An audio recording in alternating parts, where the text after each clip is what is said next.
What's going on YouTube? Zap here, and these are my first impressions of Watch Dogs. I've not completed the game. However, I know a lot of you want to know what my thoughts are on the game uh, so far. And this will probably be the most unbiased first impressions video you'll see on the internet. And the reason why I say that is because I went into my purchase of the game not really having any sort of expectations. I wasn't really too hyped up for the game to begin with. It was just more like another open world game, and it's got the whole espionage feel going on about it. And I guess I'll give it a try. Initially, I didn't even plan on buying the game. I was actually going to skip it. However, I got that message from GameStop saying your pre-order was available, and I was like, I pre-ordered this? I don't remember that. So after a little bit more thinking, I was like, why not? I'll go ahead and give this game a try. See what all the fuss is about. So these are my initial impressions. So far as the campaign mode goes, I have completed Act 1. Act 1 consists of 9 missions, and those 9 missions took a long time for me to complete. Not because of their difficulty, but just because of the overall scope of each mission. It does take some time to complete these missions. So I kind of feel like I've played enough of the game to where I can at least give you guys a general breakdown of how the game operates in a nutshell. So here are my first impressions. I'm going to go ahead and talk about the graphics first, because I know that's what a lot of people are most concerned with nowadays. You would figure that games would be more about the actual gameplay itself, but a lot of people are concerned about the graphics. So as you all know, I am playing on the PS4.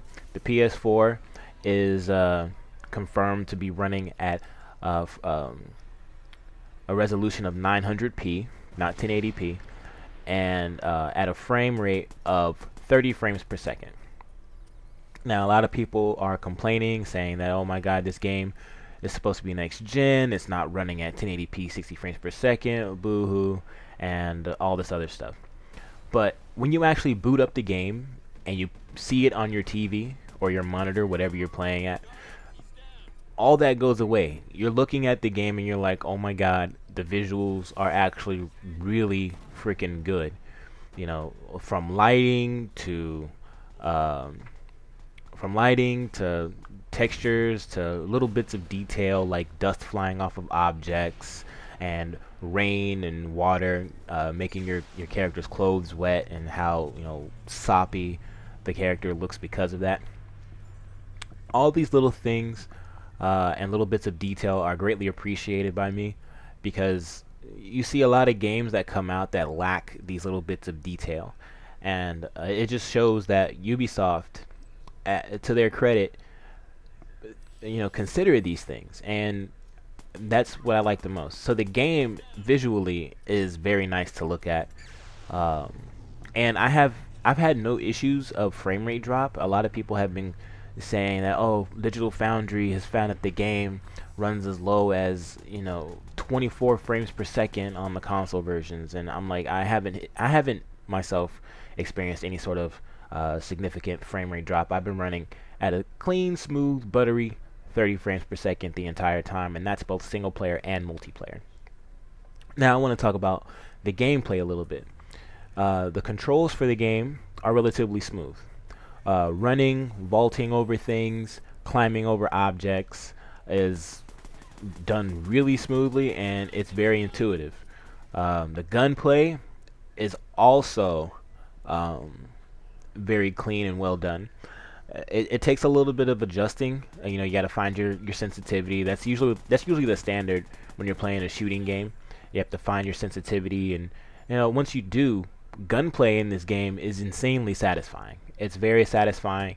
Multiplayer, there's no auto aim. Single player, you do get a little bit of auto aim, but with single player, it doesn't really matter that much. But the overall gameplay is relatively fluid. The only problem I have with the controls is with the driving. I think the driving is insanely loose. It's not consistent, and driving is more of a chore than an essential element of the game at this point for me.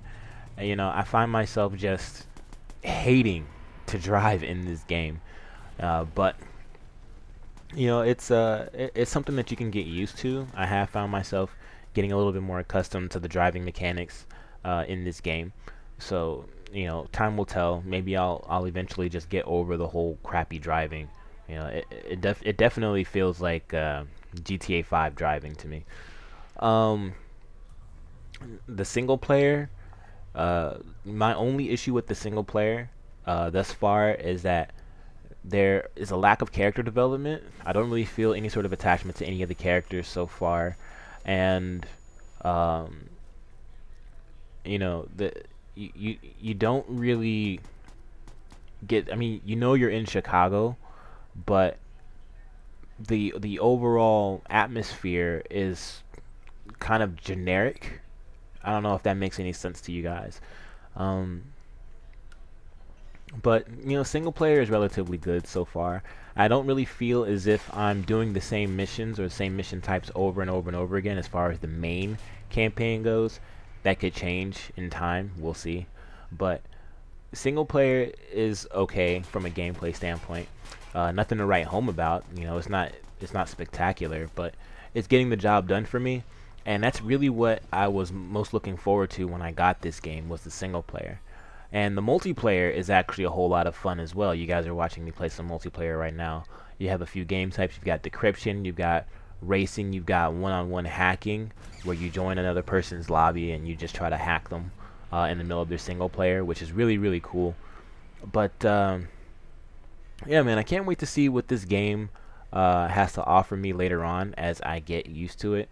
But let me know what you guys think about Watch Dogs so far. I'm actually enjoying the game, and I'm glad I made my purchase. Thank you guys for watching, and I'll see you next time. Peace.